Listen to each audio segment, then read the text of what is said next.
But there's one thing with those fighters that is always there. It's their character. It's their demeanor. It's what pumps the blood through their heart. It's their makeup. It's what they live for. It's their pride. It's their code of honor. Towards the end, both of these women were tired. They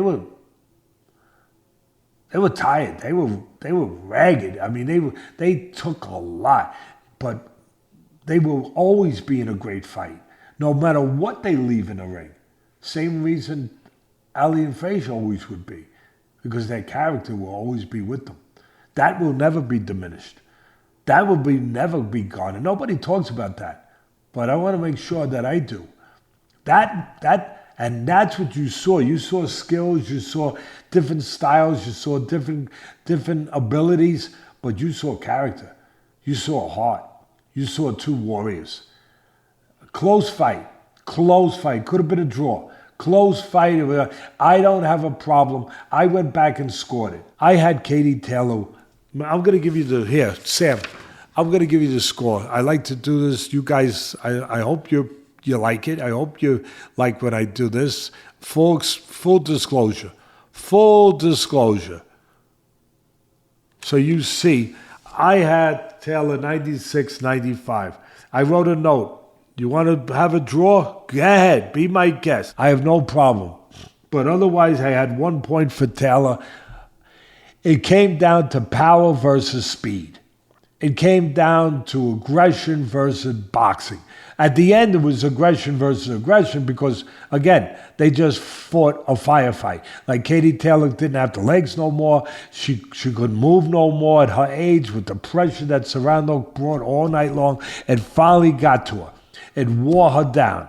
It got to her the same way as Beterbiev's pressure got to Bivol. Bivol knew he shouldn't be fighting in close at the end in the championship rounds. He knew that, but he had no choice. He had gotten worn down. Beterbiev with the body attack, with the pressure, wore down. Serrano with the body punches, with the pressure. Even the pressure with the rounds she was losing. She was losing early rounds, but keep pressing. And it pays off. It's like putting money in a bank. You get interest. You get it pay. It takes time to accumulate the interest, but you get it. It takes time for the pressure and the body work to accumulate it, but you get it. And Serrano got it late in the fight, where Taylor had no choice but to rely on her character, to fight in the wrong geography. She knows she should be fighting inside with the stronger fighter, the better puncher. She knows that, but she had no choice. It's either that or submit. She ain't submitting. It's either that or get run over. She ain't getting run over. No, that's not allowable. That's not even a question. So what did she do? She bent her knees, she gritted her teeth, and she drew punches. And she drew punches with the harder puncher. The fight early on, great strategy. Good strategy by both. I thought Serrano, the pressure, she knew it would get to her later. She could have jabbed more coming in. I thought she maybe could have went to the body a little more. And I thought early on she was allowing Katie Taylor to smother her, which was good strategy for Taylor. She don't want to fight on the inside with the stronger fighter. She wants to do it on the outside where she has the edge. Quicker hands, better counterpuncher, feet where she can move a little bit more, mobile, move to the sides, give angles, keep off balance. She don't want to be inside. So the more she could tie up Serrano or smother her inside, the better for her. Serrano, I thought early on, could have done a better job giving herself room on the inside, taking steps back, anticipating she was going to smother her, where she could have kept room to keep punching instead of getting tied up, instead of not being able to punch inside, because that was one of the big advantages. Punch inside with Katie Taylor. You're bigger, you're stronger. Well, you're stronger, you're the better puncher, you're a good body. Punch inside with her. But she did it late in the fight. Now look, the headbutts, terrible cut. No, it wasn't purposely. You know what it was? It was this. It was Katie Taylor was trying to smother Serrano, as I just said, so she wouldn't get hit. So she wouldn't have to work on the inside. Either you tie someone up if you don't want to work inside, or you smother them. She was smothering. Now, Her legs were starting to go. She was starting to get tired. The pressure was wearing her down. When she went to smother her, she was out of control. She was falling in. The only thing that she was trying to do was get close. She wasn't trying to headbutt her. What her intent was, the only thing on her mind was, I got to get close so she don't have room to punch inside. I have to smother her. I have to stop the offense on the inside.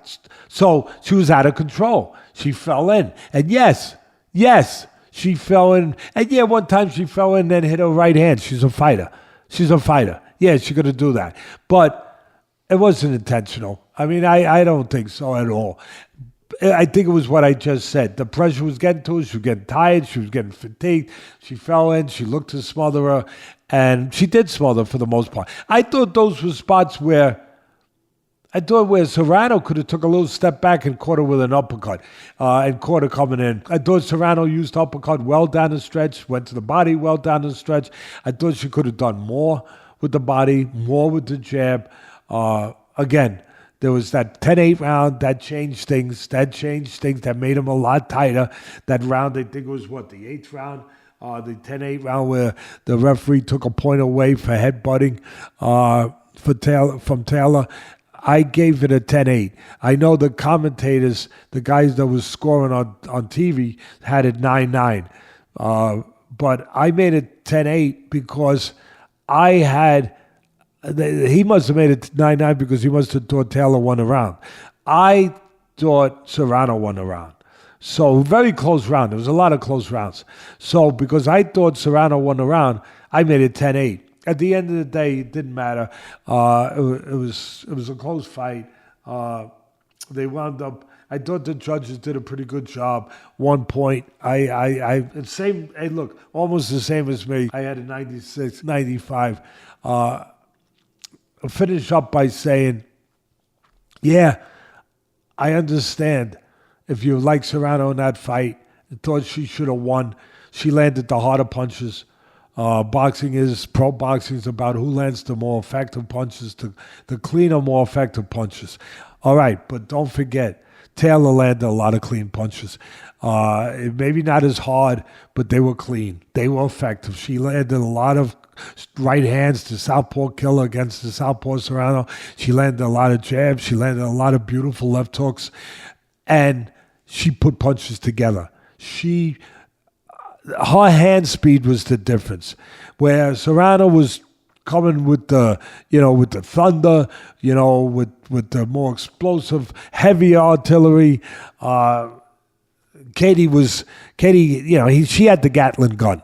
She was ripping off combinations. When she controlled range, she would get off. Serrano might land a big one if she could get close enough, and then Taylor would come back and land 5 punches. Bop, bop, bop, bop, bop, and then move away. Bop, bop, bop, bop, move away. I thought that was the difference. I thought the speed of Taylor, the legs of Taylor until she got worn out, the mobility of Taylor with the hand speed, the combinations. At the end of the day, it won the day over the power, aggression, pressure of Serrano. I thought at the end of the day, that's the way that's what won it. I believe for Taylor, really beautiful combinations, putting them together, and look, at the end, Serrano finally got the motor running where. I thought early on she was not working on the inside enough because she was allowing herself to be smothered. She started working on the inside, and it paid off. And that's what got her closer in the fight for me. She started moving her hands on the inside, keeping herself free, wasn't getting tied up, and she started landing uppercuts. She started matching the numbers with Katie Taylor, and they were harder. But at the end of the day, you can't say enough superlatives about these two women. I mean, it's just their character, their everything. They're cold. You don't need to go to Webster's Dictionary, like I often say, to see what a fighter is. Just look at that fight.